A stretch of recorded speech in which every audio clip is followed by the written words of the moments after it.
ఒక్క క్షణం కూడా ఇంట్లో ఉండడానికి లేదు. సీము నెత్తున్న అయితే ఒక్క నిమిషం ఉండదు. అదే నేనైతేనా ఎప్పుడూ వెళ్ళిపోయేదాన్ని. పోతావా మెడబడి గంటమంటావా? నేనేం తప్పు చేశానో చెప్తే వెళ్ళిపోతాను. నువ్వు ఇంట్లో ఉంటుంది ఉండదు. ఆ ఉండకపోవడానికి నేనేం చేశానని? ఏమిటంటే ఊరికే కబుర్లు చెప్తావు. మా వాళ్ళు వస్తే కళ్ళలో నిప్పులు పోసుకుంటారు. ఆయన నేను కలిసి ఉంటే కూతురు ఏడుస్తావు. ఆయన నీకెంత నాకు అంతే. అక్కడ నీకు సొంత అయిపోయినట్టు కాదెట్టు అని నేను ఇప్పుడు అన్నాను. ఈ కథలన్నీ అనవసరం. దానికి ఇష్టం లేదు, నువ్వు ఉండడానికి లేదు. నేను ఇప్పుడు ఎక్కడికి పోను. ఎక్కడికి అంటే నీకు ఊరందరూ చుట్టాలేగా, నువ్వంటే అందరూ ప్రేమ కాల్చేవాలేగా. ఎవరు కొంపలేనే ఉండొచ్చు.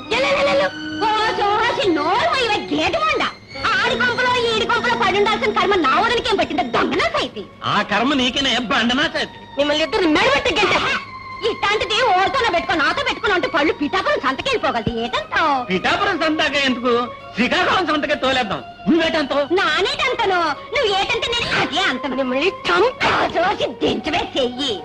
ఇది చిన్నప్పటి నుంచి పిడకలు కొట్టిన చెయ్యి. దీంతో కొట్టానంటే ముఖం పిడకైపోగలదు. ఏటంతో? నానేటంతను. పిడక మీద పిడక అయిపోతుంది. అది నీకే కన్నా ఆడికాడు ఉండటానికి రామని ఇంటికి పోదాం. ఏటంతో? నానేటంతను. బంగారాలంటే కొడుకున్నాడు, నెత్తినట్టుకుని పూజించుకుంటాడు. ఈ కుక్కలతో నీకేటి పని? నేను ఎక్కడికి రాను. రాకెక్కడికి వెళ్తావు? నువ్వు ఇళ్ళలో ఉంటే ఏ అర్ధరాత్రి కూడా నేను చంపేస్తారు. నిన్నెందుకు బయటికి గంటేస్తుందో తెలుసా? ఇల్లు అంతా దాన్ని నెత్తిన పెట్టు పోదామని. ఏటంతో? నానేటంతను. ఆడి కాలు చేతులు పడిపోయాక ఆడే నీకు ఆడికొస్తాడు. రామని ఇంటికి పోదాం.